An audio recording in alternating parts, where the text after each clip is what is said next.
남북 이산가족 상봉 행사가 이제 하루 앞으로 다가왔습니다. 이산가족들 현재 강원도 속초 한화 리조트에 모여 있는데요. 잠시 후 2시부터 등록 절차가 시작된다고 합니다. 남북 이산가족들은 내일 오전 8시 반쯤 속초를 출발해 정오를 넘겨 금강산에 도착하게 되고요. 사흘에 걸쳐 11시간 동안 헤어진 가족들을 만나게 됩니다. 네. 이 시간 문관현 통일 외교 기자와 함께 구체적인 상봉 일정 짚어보겠습니다. 문 기자 어서 오십시오. 안녕하십니까? 예. 저희가 항상 이산가족 행사할 때는 문 기자를 뺄 수가 없는데 그런 만큼 지금 저희가 고유란 기자와 조영필 앵커를 통해서 한화 리조트에 모인 그 가족들의 모습을 살펴봤는데 65년 만에 만나게 되는 분도 있겠고요. 그리고 이제 지금 하루 앞두고 있으니까 가족 심경이 뭐 장난이 아닐 것 같아요. 어떨까요? 방금 전에 보셨듯이 이제 하나 프라자로 예. 89명의 이제 이산 가족이 오늘 중으로 이제 집계를 할 예정인데요. 예. 아마 저곳에서 오늘 가장 긴 밤을 보내실 걸로 예상이 됩니다. 잠이 안 올 것 같습니다. 네, 그리고 이 긴 밤을 보내고 나면 65년 동안 꿈에도 그리웠던 혈육을 만난다는 이런 꿈이 그렇죠. 또 내일 오전에 또 이루어지는데요. 일단 남북 간에는 이런 이산가족 상봉 행사가 1985년도에 당시에 예술단과 함께 이산가족이 50명씩 각각 서울과 평양을 방문한 적이 있었는데요. 예. 본격적으로는 2000년도 6.15 정상회담 이후에 남북이 합의를 해서 금강산을 중심으로 해서 지금까지 20차례 만났습니다. 네. 그렇기 때문에 대부분 추석 또는 설날 명절을 계기로 가족을 만나는 이런 행사를 개최를 했었는데요. 예. 이번 같은 경우는 좀 특이하게 4월 27일 날 남북 판문점 선언에서 당시 문재인 대통령과 김정은 국무위원장 간에 8.15를 계기로 이산가족 상봉 행사를 개최하기로 합의를 했었습니다. 그렇기 네. 때문에 8월 달 상봉도 아주 좀 드문 사례로 이렇게 볼 수가 있겠습니다. 상당히 빠르게 이루어진 거라 볼 수 있겠죠, 그렇죠? 네, 굉장히 그 남북 정상회담 이후에 고위급 회담, 적시자 회담 이 관련 그렇죠. 회담뿐만이 아니라 이전에도 역시 여러 차례 특히 20차례 정도 이산가족 상봉 행사를 준비를 했고 또 진행을 했었기 때문에 굉장히 속도감 있게 진행이 됐습니다. 그렇죠. 그리고 신청을 하고 기다리던 이산가족들도 대부분 이런 그 진행에 대해서 협조를 많이 해주셨지만 안타까운 것은 통상적으로 우리가 이산가족 상봉하면은 1차, 2차로 나눠서 이번 같은 경우에는 우리 측에 남측에 있는 이산가족 89명이 올라가는데요. 네. 이전 같은 경우에는 그 100명을 대상으로 대부분 행사를 진행을 했었습니다. 예. 하지만 이 100명이 선정이 되고도 갈 수 없는 분이 벌써 10명 이상이 생겼다는 것은 이들이 많은 고령화가 돼 있고 또 건강상 여러 가지 이유가 있어서 만나고 싶은 사람을 만날 수 있는 기회가 주어졌는데도 불구하고 예. 이렇게 만나지 못하는 일들이 현실로 다가오고 있다는 점도 굉장히 안타까운 현실입니다. 그렇군요. 네, 이제 잠시 후 2시부터 4시까지는 이산가족 등록 절차가 진행이 되고 그 예. 이후에는 방북 교육이 이뤄진다고 하는데 이때 어떤 교육이 주로 이뤄지나요? 네, 우리가 이제 방북 교육하면은 과거에는 좀 이념적인 차원에서는 굉장히 북한에 대해서 또는 이제 사회주의에 대해서 많이 교육을 했었지 않냐 이런 또 우려하시는 분들 네. 계신데요.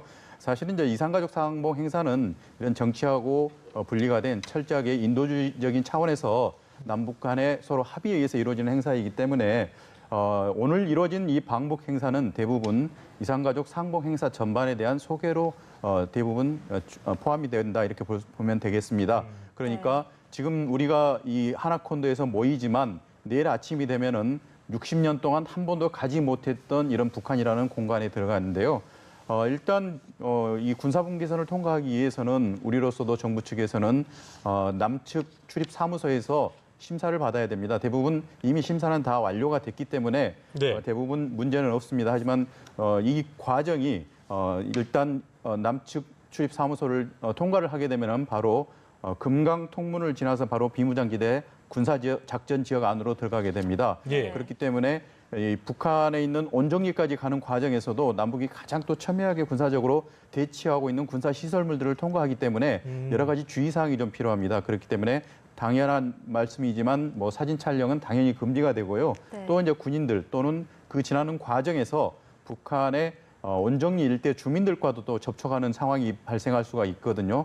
그럴 경우에는 어떻게 해야 되는지에 대해서 우리 정부에서 우리 이산가족 상봉 행사 참여자들에게 구체적인 행동 지침들을 대부분 설명을 합니다만 대부분 이제 우리 그 이산가족 가족들이 대부분 이런 부분에 대해서 상식적으로 많이 이해를 하고 있고 예. 또 협조를 많이 하기 때문에 큰 불상사는 발생하고 있지는 않습니다. 이게 보니까 현금이나 대북 제재 위반 품목 제공 안 된다고 했는데 이게 또 그렇잖아요. 오랜만에 가족들 만나면 또 고생하는 것 같은 모습이 보이면은 또 더 챙겨주고 싶고 한 마음 때문에 이제 그런 분들도 계실 텐데 그런 것도 주의를 좀 해야 되는 부분이긴 하죠. 네, 맞습니다. 대부분 그 60년 만에 만나는 자기 부모, 형제에게 어떤 선물을 줄까를 놓고 대부분 이제 고민을 하는 것을 많이 그러게요. 보았습니다. 그렇기 때문에 2000년도부터 매년 이 이산가족 상봉 행사가 이루어지는데 현장에서 제가 직접 이산가족들을 만나서 직접 인터뷰도 해보고 또는 이제 비공식적으로 여러 가지 면담을 해봤었는데요. 네. 이 선물이 많이 이렇게 바뀌는 양상입니다. 처음에는 되게 고가 사치품도 많이 있어서 우려하는 분들도 있고 혹시라도 이제 북한에 전달을 했을 때 북한에 돌아가서 또 자기가 또 뺏기지도 않을까 이렇게 뺏기지 걱정하는 않을까, 분들도 예. 있더라고요. 네. 그래서 또 어떤 분들은 대부분 이 상봉 행사 현장에서 만나서 드실 수 있는 보약을 굉장히 고가로 준비를 해가서 또 식사를 하시면서 또 나눠 먹는 이런 장면들도 볼 수가 있고요. 이런 부분에 대해서는 지금 현재 유엔에서는 그 고가의 사치품 그리고 대량의 현금에 대해서는 북한에 들어간 것을 금지를 하고 있는데요. 예, 예. 네. 인도주의적인 차원에서 이미 정부 간에 또는 유엔에서도 이 부분에 대해서는 대부분 허용을 하고 있는 범위가 있습니다. 그렇기 때문에 우리가 걱정할 수 있는 사치품 정도는 현장에서는 대부분 발견할 수는 없었습니다. 그렇기 네. 때문에 자기 마음을 담아서 따뜻한 내복이라든가 또는 옛날의 추억이 담겨 있는 여러 가지 이런 그 기념품 이런 거를 선물하는 걸 현장에서 많이 봐왔습니다. 그랬군요. 예. 네, 이제 내일 정오를 넘기면 금강산 온정각에 도착할 예정인데 이때 바로 이 북측 가족들을 만날 수 있나요? 남북 이산가족 상봉 행사는 남북이 합의를 해서 대부분 이 절차에 대해서는 합의에 따라서 진행이 되고 있습니다. 예. 일부 좀 변경된 부분도 있습니다. 하지만 대부분 공통적인 거는 내일 오전에 출발을 하지만 점심 식사 즈음에서 금강산 온정리 현장에 이제 도착을 하는데요. 네. 숙소에다 이제 짐을 풀어놓고 대부분 식사를 남측 이산가족끼리 행사를 합니다. 네. 그리고 나면은 오후에 3시쯤에 금강산 호텔이나 또는 이 별도의 마련된 장소에서 이 단체 상봉 행사를 통해서 이제 첫 만남을 하게 되는데요. 예. 이때부터 이 행사의 본격적인 그러니까 우리가 북한에 있는 가족을 만난다는 행사는 이 단체 상봉부터 우리가 의미한다 이렇게 볼 수가 있겠습니다. 그래서 예. 단체 상봉을 하고요. 또 저녁에는 또 환영 만찬이라 그래서 북측에서 준비하는 또 남측 손님들을 위한 또 식사를 또 함께 나누면서 하루를 이렇게 보내게 되는데 이 3일 동안 이러한 진행된 순서에 따라서 만나기 때문에 개별적으로 만나는 것은 좀 불가능하다 이렇게 볼 수 있겠습니다. 그렇군요. 네.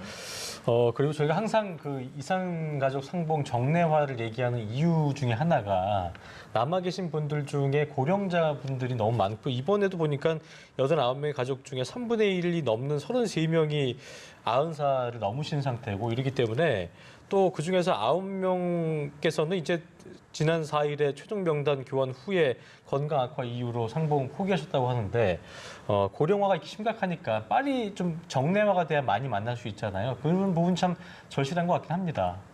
네, 맞습니다. 제가 2002년도부터 마지막 20차 상봉인 2015년도 10월까지 이산가족 상봉 행사를 대부분 취재를 했었는데요.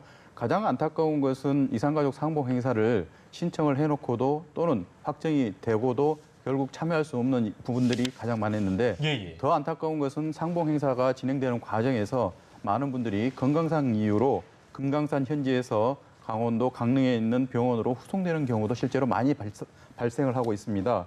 그렇기 때문에 이 건강 우려가 굉장히 많이 현실적인 문제로 대두를 하고 있고 네. 이분들이 이제 고령화가 가장 큰 문제입니다. 이 80대 또는 90대라면은 거동 자체가 불편한데요. 그렇죠. 이 행사를 참석하기 위해서 일단 뭐 제주에서부터 전국 각지에서 강원도에 집결을 하는 것 자체도 되게 힘들다 우리가 볼 수가 있겠습니다. 하지만 또 3일 동안 이 준비된 이런 시간에 따라서 굉장히 타이트하다 하면 타이트할 수가 있는데요. 예. 이런 일정들을 소화하기에는 이분들의 건강이 자체가 현실적으로는 굉장히 고령화돼 있고 굉장히 노쇠하다 이렇게 보는 것이 맞다고 볼 수가 있겠습니다. 그렇기 때문에 남북 간에는 이산가족 상봉 행사를 진행하는 과정에서 2003년도에 남북 간의 이산가족을 상설적으로 만나기 위해서 면회소가 필요하다는데 합의를 했었고요. 예.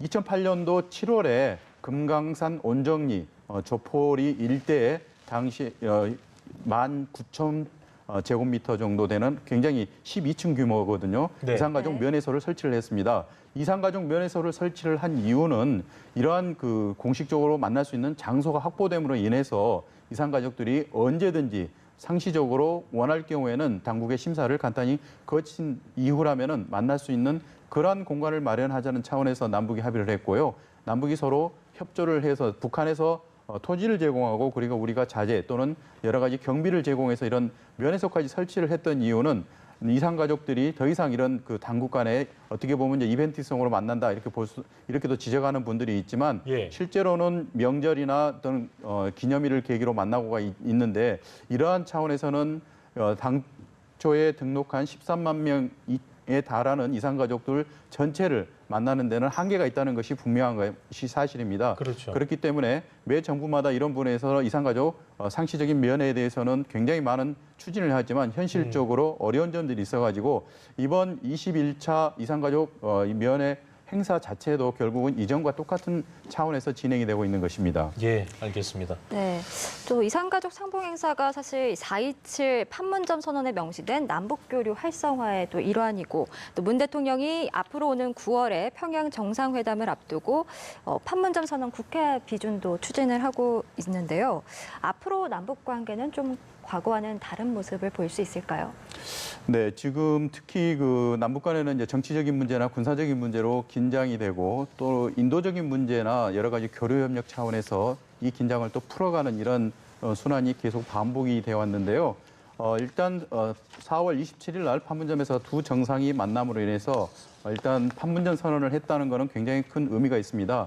그리고 인도적인 차원에서 이산가족 상봉 행사가 이렇게 차질 없이 진행이 된다는 것은 앞으로 큰 현안들도 역시 속도감 있게 진행이 되지 않을까 이렇게 보고 있습니다. 특히 네. 다음 다음 달 같은 경우에는 제3차 남북 정상회담도 현재 남북 간에는 합의가 된 사항인데요. 이번 이산가족 상봉 행사가 이 여러 가지 비핵화 협의나 또는 정상회담이나 또는 유엔에서 남북 간의 여러 가지 외교 일정 등에 있어서 좋은 속도감을 더해주는 하나의 진행감을 주는 어떤 그런 촉진제 역할을 했으면 참 좋겠다 이렇게 생각하고 있습니다. 네. 자, 지금까지 문관영 통일외교 안보 기자와 함께 내일부터 금강산에서 있을 구체적인 이산가족 상봉 일정 자세히 짚어봤습니다. 오늘 말씀 고맙습니다. 감사합니다.